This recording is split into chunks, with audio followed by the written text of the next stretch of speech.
Hi everyone. So I figured with the upcoming release of the new movie Furiosa, a Mad Max saga, I figured it'd be a good time as any to review the original Mad Max movies, starting with, Mad Max. So, Mad Max was directed by George Miller and stars Mel Gibson, Joanne Samuel, Hugh Keays-Byrne, Steve Bisley, and Tim Burns.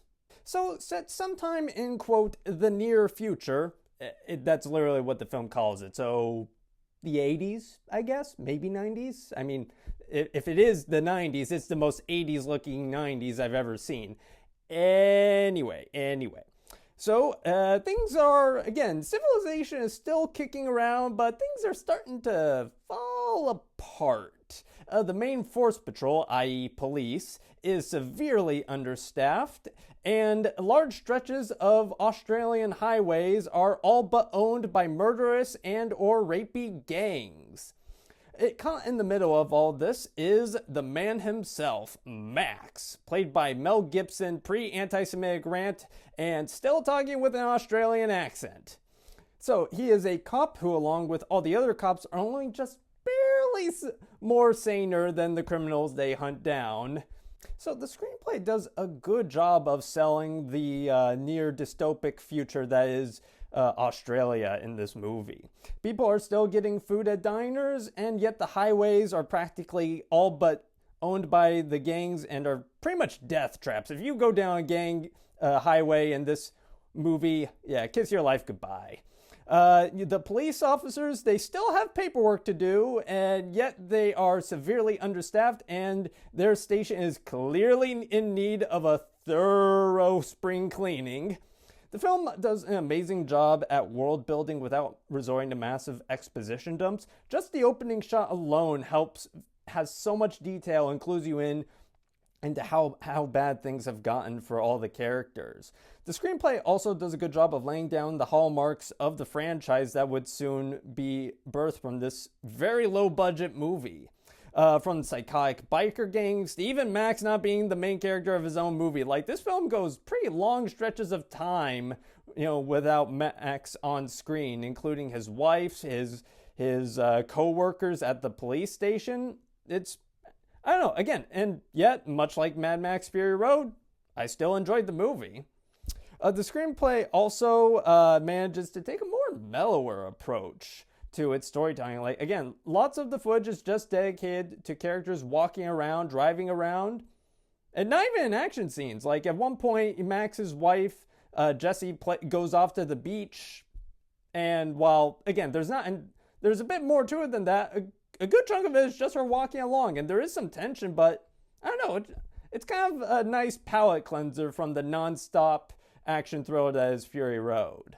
So the performances are all rock solid and still hold up well today. Watching Mel Gibson play a saner and even emotionally vulnerable version of Max is as compelling as it is tragic, given what will befall the character.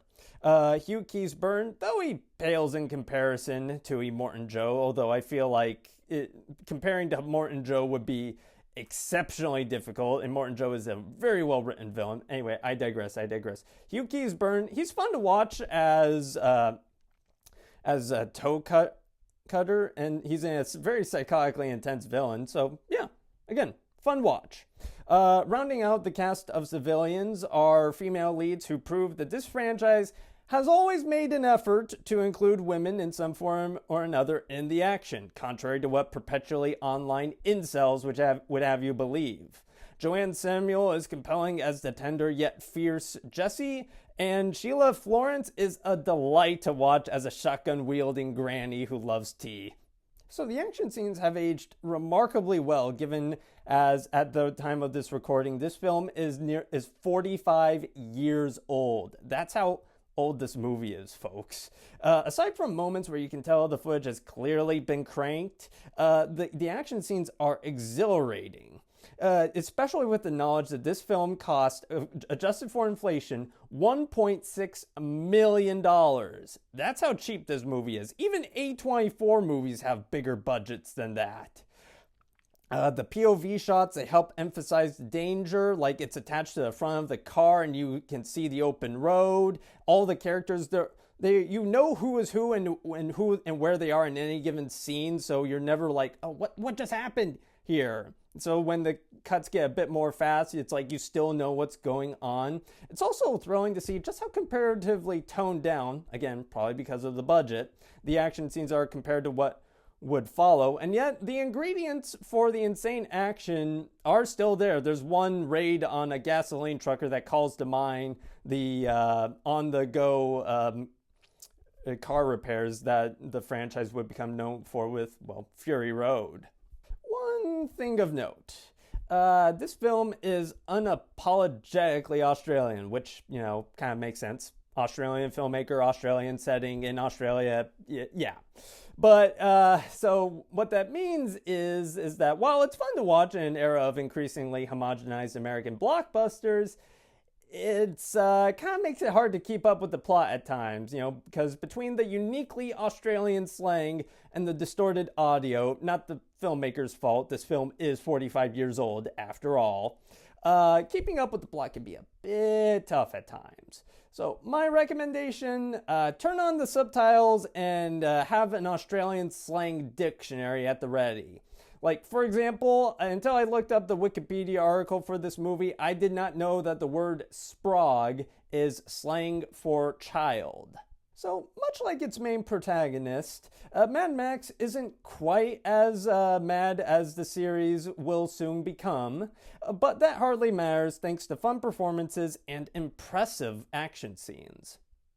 So with all that in mind, I will be giving Mad Max 4 out of 5 stars. Anyway, thank you for watching. Have a good rest of your day. If you like this review and would like to see more like it, be sure to like and subscribe and leave a comment down below. And for today's comment section prompt of the day, what is your favorite Mad Max movie and why?